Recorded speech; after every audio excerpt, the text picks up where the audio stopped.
Hi friends, মাই বং কিচেনে নতুন একটি ভিডিওতে সবাইকে আরও একবার জানাচ্ছি স্বাগতম। আশা করছি সবাই অনেক ভালো আছেন, সুস্থ আছেন। আমার আজকের রেসিপি যারা নিরামিষ খেতে পছন্দ করেন বা মুখের স্বাদ বদলে অর্থাৎ মাছ মাংস খেতে খেতে খুব একটা ভালো লাগেনি, এই পর্যায়ে মনে হলো যে একটু নিরামিষ কিছু করে ফেলি তাদের জন্য। তাহলে চলুন দেখে নিই। আর এটা কিন্তু যে কোনো ভোগের রান্নাতেও এটা তৈরি করে ফেলতে পারবেন। তার জন্য আমি এখানে মুগ ডালটাকে খুব ভালোভাবে ভেজে নেব। আর বন্ধুরা, এই কাঁচা মুগ ডালটাকে ভাজার সময় কিন্তু এটা কোনো রকমভাবে পানি দেওয়া যাবে না বা এটা পানি দিয়ে ধোয়া যাবে না। পানি দিয়ে ধোয়ার পর কিন্তু মুগ ডালটা ভালোভাবে ভাজা হবে না, এটাকে ধোয়ার আগেই ভালোভাবে ভেজে নিতে হবে। এতে করে মুগ ডালের মধ্যে সুন্দর একটা ফ্লেভার আসবে, কিন্তু মুগ ডালের কালারটা অল্প একটু চেঞ্জ হবে, খুব বেশি পুড়ে যাবে না। আর এতে কিন্তু খিচুড়ির টেস্টটাও অনেক ভালো হয়। তো এই জন্য মুগ ডালটাকে খুব ভালোভাবে ভেজে নিতে হবে। তো দেখুন, আমি মুগ ডালটাকে খুব ভালোভাবে ভেজে নিয়েছি, এটাকে উঠিয়ে রেখে দিলাম। আর এবার মুগ ডালটাকে খুব ভালোভাবে ধুয়ে নিব। আর এদিকে একটি কড়াইয়ে আমি তেল দিয়ে দিলাম। এই তেলের মধ্যে আমি টুকরো করে রাখা আলুগুলোকে ভেজে নেব।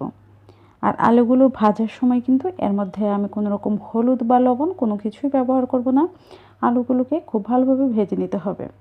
এতে করে খিচুড়ির মধ্যে দেওয়ার পরে কিন্তু এটা দেখতেও খুব ভালো লাগবে, আর আস্তেও থাকবে, আর খেতেও কিন্তু অনেক ভালো লাগবে। তো দেখতেই পাচ্ছেন আমি এটা ব্রাউন করে ভেজে নিয়েছি। এই পর্যায়ে আমি এর মধ্যে দিয়ে দিয়েছি ফুলকপির টুকরোগুলো। ফুলকপির টুকরোগুলোকেও আমি ভেজে নেব। এটাকে আমি মিশিয়ে নিয়ে এর মধ্যে আমি দিয়ে দিচ্ছি এখানে মিষ্টি লাউয়ের টুকরোগুলো। খিচুড়ির মধ্যে কিন্তু এই সব সবজি অনেক বেশি মজার হয়। আপনারা চাইলে অন্য আরও অনেক রকম সবজি ব্যবহার করতে পারেন আপনাদের পছন্দ মতো। দিয়ে দিচ্ছি কিছু বাঁধাকপি কুচি। এবারে এই সব কিছুকে আমি কয়েক মিনিটের জন্য ভেজে নেব।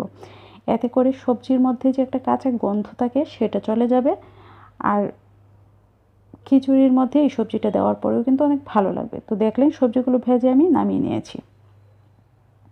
আর সবজিগুলোকে এইভাবে করেই ভেজে নিতে হবে। আর এখানে কিন্তু সবজিগুলো প্রায় অনেকটাই সিদ্ধ হয়ে গিয়েছে। এবারে ওই কড়াইয়ে আমি আরও কিছুটা পরিমাণে দিয়ে দিলাম তেল। আর এই তেলটাকে আমি এখন গরম করে নিব। তো বন্ধুরা, আপনারা এইভাবে কিন্তু অবশ্যই খিচুড়িটা তৈরি করে দেখবেন, খুবই ভালো লাগে। দিয়ে দিচ্ছি এখানে একটি ছোটো টুকরো দারচিনি, আর দিচ্ছি দুটো এলাচ, আর দিয়ে দিচ্ছি এখানে মৌরি। এবারে এগুলো থেকে সুন্দর একটা ফ্লেভার আসা পর্যন্ত অপেক্ষা করব।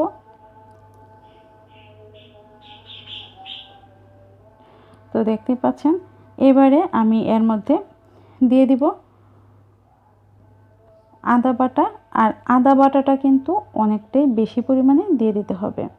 খিচুড়ির মধ্যে, নিরামিষ খিচুড়ির মধ্যে আদা বাটা পরিমাণটা খুব বেশি লাগে। আর আদাটা দেওয়ার সাথে সাথে কিন্তু এটাকে খুব ভালোভাবে মিশিয়ে নিতে হবে, না হলে কী হবে, আদাটা একদম জমাট বেঁধে যাবে। এই জন্য আদা দেওয়ার সাথে সাথে এটাকে খুব ভালোভাবে মিশিয়ে নিতে হবে। এখানে দুটি মিডিয়াম সাইজের টমেটো কুচি দিয়ে দিলাম। এবার এই টমেটোটাকেও আমি ভালোভাবে ভেজে নেব। তো দেখুন, কিছুক্ষণ পর আমার এটা ভাজা হয়ে গিয়েছে, টমেটোটাও একদম গলে গিয়েছে। এই পর্যায়ে আমি এর মধ্যে মশলাগুলো অ্যাড করে দেব। দিয়ে দিচ্ছি হলুদের গুঁড়ো, দিয়ে দিচ্ছি মরিচের গুঁড়ো। আপনারা যতটুকু ঝাল পছন্দ করেন সেই বুঝে কিন্তু মরিচটা ব্যবহার করবেন। দিয়ে দিচ্ছি ধনিয়া গুঁড়ো, দিয়ে দিচ্ছি লবণ। আর বন্ধুরা, আমি এখানে এখন দিয়ে দেব জিরা বাটা। আর জিরা বাটা কিন্তু আমি এর আগেও অল্প একটু ব্যবহার করেছি, সেটা ক্যামেরাটা তখন অন ছিল না। তো দেখলেন, এখন আবারও অল্প একটু দিয়ে দিলাম। তো আমি এখন দিয়ে দিচ্ছি 4টির মতো কাঁচামরিচ। এতে করে কাঁচামরিচের সুন্দর ফ্লেভারটা আসবে, আর ঝালটাও ছেড়ে দেবে। কাঁচামরিচের ঝাল কিন্তু অনেক মজার হয়, এই জন্য আমি কাঁচামরিচটা ব্যবহার করেছি। এবার এই সব কিছুকে ভালোভাবে কষিয়ে নিতে হবে। তো ভালোভাবে মশলাটা কষানোর পরে আমি এখানে ভেজে ধুয়ে রাখা মুগ ডালটাকে দিয়ে দিলাম।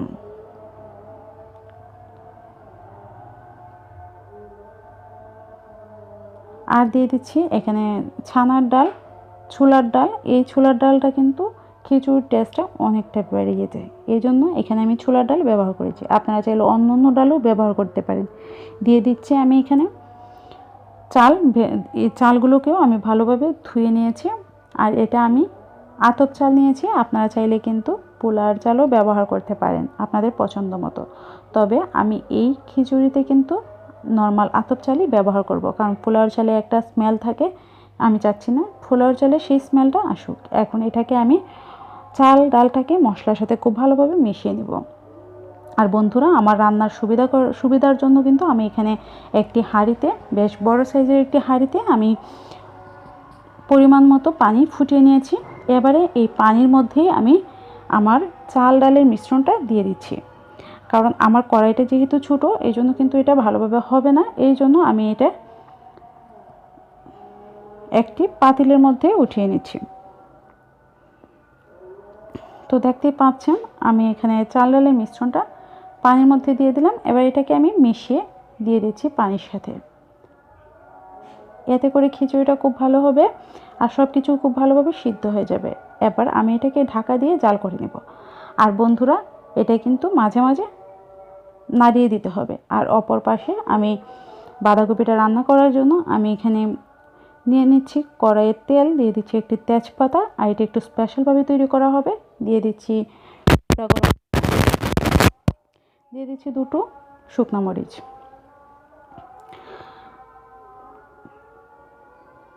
দেখুন, এগুলোর থেকে সুন্দর একটা ফ্লেভার আসলে আমি এখানে দিয়ে দিচ্ছি গোটা 5 ফোড়ন।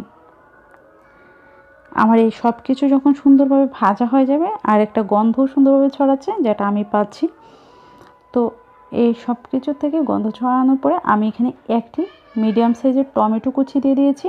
এবার এই টমেটোটাকে আমি ভেজে নেব। তো দেখুন বন্ধুরা, আমার টমেটোটা ভাজা হয়ে গিয়েছে। এবার আমি এর মধ্যে মশলাগুলো অ্যাড করে নিব।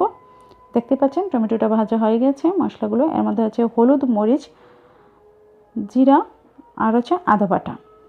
সব কিছুকে আমি একসাথে কষিয়ে নিব। আর এখানে আমি অল্প পরিমাণ পানি দিয়ে দিব, এতে করে মশলাটা পুড়ে যাওয়ার কোনো ভয় থাকবে না। মশলাটা ভালোভাবে কষানো হয়ে যাবে, এই জন্য আমি এখানে অল্প পরিমাণে পানি দিয়ে দিলাম। তো দেখুন, মশলাটাকে খুব ভালোভাবে কষিয়ে নিতে হবে।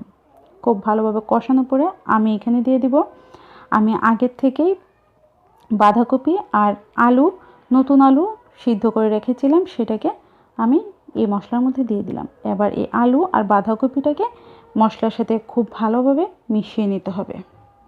আর এই কাজটা অনেকটাই সময় লাগে, যেহেতু বাঁধাকপির থেকে একটু পানি ওঠে, এই জন্য এটা শুকাতে একটু সময় লাগে। তবে বাঁধাকপি আর আলুটা যেহেতু আমি আগেই সিদ্ধ করে নিয়েছি আর পানিটাও ঝরিয়ে নিয়েছি, এই জন্য খুব বেশি সময় লাগবে না। এবার এই সব কিছুকে আমি মিশিয়ে নিব আর এটাকে খুব ভালোভাবে ভেজে নিব। দেখুন, কিছুটা ভাজা হয়ে যাওয়ার পরে আমি এখানে গরম মশলা বাটাটা দিয়ে দিচ্ছি। আর এই গরম মশলা বাটাটা দেওয়ার পরে কিন্তু এটাকে নেড়ে ছেড়ে আরও ভেজে নিতে হবে। তবে বন্ধুরা, আপনারা যদি আরও বেশি মশলা পছন্দ করেন তাহলে দিতে পারেন। তবে এখানে আমি মশলার পরিমাণটা একটু কমই ব্যবহার করেছি, যেহেতু খিচুড়িটাও মশলাদার হবে, তাই ঘন্টটাকে আমি এখানে একটু অল্প পরিমাণেই মশলা দিয়েছি। তো দেখুন, আমার বাঁধাকপি ঘন্টটা খুব সুন্দরভাবে ভাজা হয়ে গেছে। তো দেখতেই পাচ্ছেন কতটা লোভনীয় হয়েছে। খিচুড়ির সাথে সেটা খেতে কিন্তু খুব ভালো লাগবে। আপনারা চাইলে অল্প পরিমাণে চিনিও দিয়ে দিতে পারেন। তো দেখুন, এখন এই বাঁধাকপিটাকে আমি নামিয়ে নেব। তো দেখতেই পাচ্ছেন বন্ধুরা, এটা কতটা লোভনীয় হয়েছে।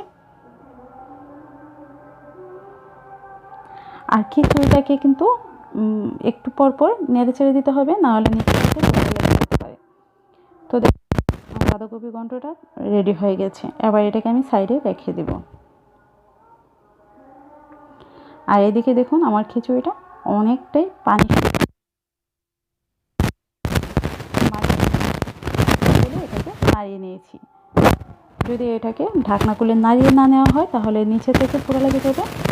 তো দেখুন, আমার পানিটা শুকিয়ে এসেছে আর এখানে কিন্তু চালটাও অনেক সিদ্ধ হয়ে এসেছে, ডালটাও সিদ্ধ হয়ে এসেছে। এই পর্যায়ে আমি দেবো শুকনো,